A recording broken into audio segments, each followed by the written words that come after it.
Pemirsa, mantan Wakapolri Komjen Polisi Purnawirawan Ugro Seno memenuhi panggilan Korps Pemberantas Tindak Pidana Korupsi atau Kortas Polri. Ugro diperiksa terkait dugaan pengadaan dan hibah lahan sekolah polisi wanita periode 2010-2014. Setibanya di Bareskrim, Ugro Seno disambut tim penyidik dan langsung memasuki ruangan. Ugro Seno sebelumnya menyatakan siap memenuhi undangan klarifikasi oleh Kabareskrim Polri terkait dugaan pengadaan dan hibah lahan sekolah polisi wanita periode 2010-2014 di Ciputat, Jakarta Selatan. Berdasarkan surat yang diterima Ugro Seno, penyelidikan perkara ini baru resmi dimulai pada 2 Juli 2026, meski kasus yang dipermasalahkan terjadi belasan tahun silam. Saat itu Ugro Seno menjabat sebagai Kolemodikpol Polri.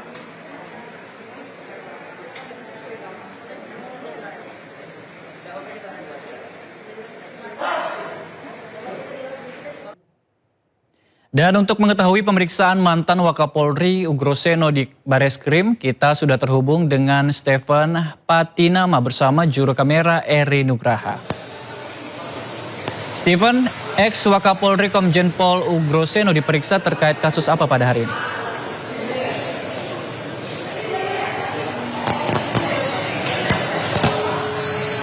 Baik, selamat siang Ardi dan juga pemirsa. Untuk terkait persoalan yang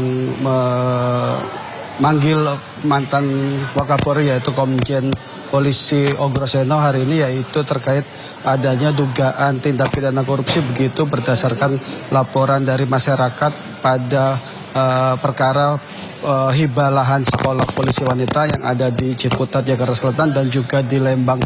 Untuk Komjen Pol Purnawirawan Ugro Seno sendiri memang telah hadir begitu di gedung Bareskrim tempat saya mengabarkan saat ini, tepatnya sekitar pukul 10 tadi dengan menggunakan semacam pakaian lengkap purnawirawan begitu ya Ardi, dan langsung memasuki ke gedung Bareskrim Polri. Namun sebelum memasuki gedung Bareskrim dan juga menemui penyidik dari Korps Tindak Pidana Korupsi maksud saya, atau Kortas Tipikor Polri, Ugro Seno sempat memberikan sedikit pernyataan mengenai kehadirannya pada hari ini, yaitu memenuhi undangan klarifikasi tentang adanya dugaan atau laporan dari masyarakat atau hibah lahan sekolah polisi wanita. Namun dirinya merasa heran karena apa yang ingin diklarifikasi ini adalah kejadian ataupun semacam kebijakan yang telah terjadi sekitar 15 tahun yang lalu atau di 2011, dan dirinya merasa ada sedikit kejanggalan dan dirinya di sini merasa adanya tindak kriminalisasi. Namun hal itu sempat dibantah oleh Kepala Korps Tipikor Polri yaitu Irjen Polisi Toto, bahwa pemanggilan ini murni hanya untuk klarifikasi berdasarkan laporan masyarakat yang diterima oleh Korps Tipikor Mabes Polri dan sudah dilakukan sesuai aturan dan undang-undang yang berlaku. Untuk sampai saat ini memang sudah sekitar 1 jam begitu Komjen Pol Purnawirawan Ugro Seno tengah berada di dalam ruang Korps Tindak Pidana Korupsi untuk memenuhi atau memberikan klarifikasi. Dan namun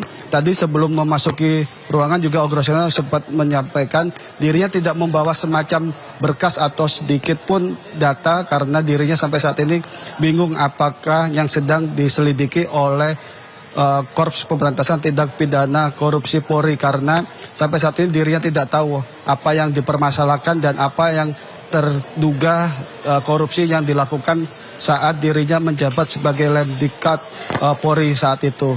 Ardi.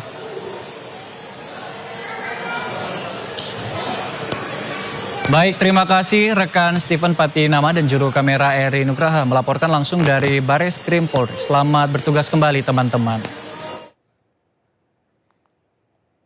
Pemirsa, kita ke berita selanjutnya. Gubernur Maluku Utara Sherly Chowanda mengumumkan akan memotong gaji ASN sesuai golongannya. Langkah ini terpaksa diambil karena anggaran pemerintah daerah defisit. Secara pribadi dan mewakili Pemprov Maluku Utara mengucapkan permintaan maaf mulai bulan Juli 2026 TPP untuk ASN level staff dan P3K akan dipotong 10%. Pemerintah Provinsi Maluku Utara resmi mengambil langkah efisiensi dengan memangkas tambahan penghasilan pegawai ASN. Gubernur Maluku Utara, Sherly Joanda, menegaskan keputusan ini diambil sebagai langkah terakhir karena kondisi fiskal semakin berat, terutama setelah pemerintah pusat memotong anggaran daerah sebesar 709 miliar rupiah. Oleh karena itu, dengan berbagai pertimbangan dilakukan efisiensi potongan 10% untuk TPP mulai bulan 7 sampai bulan Desember itu menghasilkan efisiensi 67 miliar. Artinya kita masih tetap defisit 51 miliar. Solusinya adalah peningkatan PAD. Jadi, apakah bisa tidak dipotong? Tidak bisa. Dengan berbagai simulasi itu yang terbaik yang bisa dilakukan. Oleh karena itu, saya mewakili pribadi dan pemerintah Provinsi Maluku Utara memohon maaf atas pemotongan ini, memohon pengertiannya dan menginfokan penjelasan bahwa memang fiskal kita dalam kondisi yang sulit untuk tidak dilakukan pemotongan karena rencananya pemangkasan akan diterapkan mulai Juli hingga Desember 2026. PNS, staf, dan P3K akan dipotong sebesar 10%. Sementara eselon 1 hingga 4 sudah sejak awal Januari ini dipotong sebesar 20%. Tetapi tadi juga sudah mendengar semua keluhan dari kepala daerah bahwa itu tidak menyelesaikan masalah kami di daerah karena kami sekarang tidak punya cash flow untuk membayar gaji P3K sampai dengan akhir tahun. Sebelumnya, Gubernur Sherly sempat curhat ke DPR di depan anggota Dewan dan Menteri Dalam Negeri. Sherly mengaku kesulitan menggaji pegawai pemerintah P3K sampai akhir tahun 2026.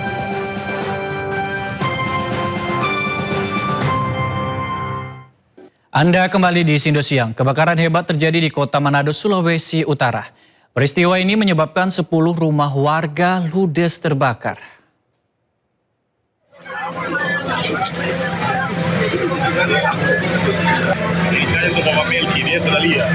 Sebanyak 10 rumah di pemukiman padat penduduk yang berada di Kelurahan Wanea, Kota Manado ludes terbakar pada Rabu malam.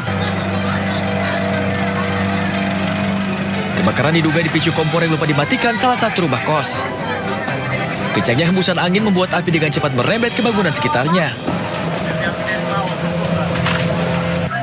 8 unit mobil pemadam kebakaran dan 2 unit water cannon milik Polda Sulut dikerahkan ke lokasi. Api pun berhasil dipadamkan setelah 2 jam kemudian. Akibat peristiwa ini 10 rumah warga ludes terbakar. Tidak ada korban jiwa dalam peristiwa ini, namun kerugian material diperkirakan mencapai miliaran rupiah. Dari Manado, Sulawesi Utara, Jeffrey Langi, A-News melaporkan. Ya pemirsa, lagi-lagi warga main hakim, seorang pemuda dituduh mencuri motor tewas dikeroyok di Morowali, Sulawesi Tengah. Kedatangan jenazah korban di kampung halamannya di Sinjai, Sulawesi Selatan disambut isak tangis keluarga.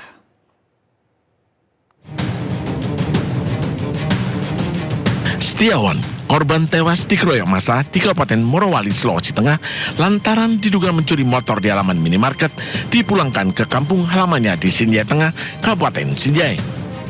Saat jenazah tiba di kampung halamannya, disambut tangis haru keluarga. Keluarga tidak menduga kepergian korban ke Morowali berakhir tragis. Sebelumnya, dalam rekaman video amatir, korban berusaha menyelamatkan diri dan bersembunyi di dalam minimarket karena diduga mencuri motor. Namun masa yang terlanjur marah masuk ke dalam minimarket menarik korban keluar. Di depan swalayan, korban dikeroyok hingga babak belur, terluka parah dan harus dievakuasi ke puskesmas. Walau sempat mendapatkan penanganan medis, namun nyawa korban tidak dapat diselamatkan. Dari Kabupaten Sinjai, Sulawesi Selatan, Bulan Sri Indramaya, A-News melaporkan. Pemirsa, dijanjikan bekerja gaji tinggi sebagai buruh perkebunan kelapa sawit di Malaysia. 7 calon pekerja migran Indonesia asal Makassar, Sulawesi Selatan nyaris menjadi korban tindak pidana perdagangan orang.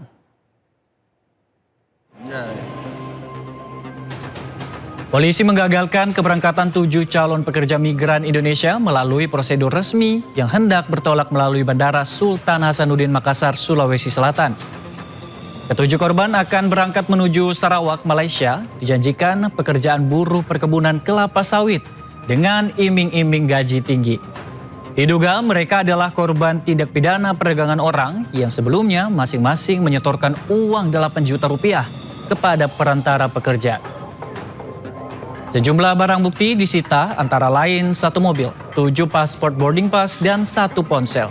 Polisi menangkap seorang tersangka, Abdul Rahman, berperan sebagai perekrut, sementara 1 pelaku lain, Iswandi, masih buron.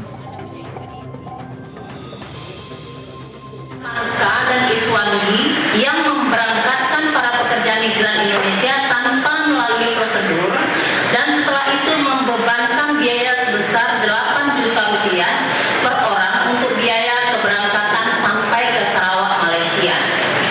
Atas dasar informasi tersebut, petugas Polri dengan segera melakukan penyidikan dan melakukan pemeriksaan terhadap korban dan saksi. Selanjutnya melakukan koordinasi dengan pihak BP3MI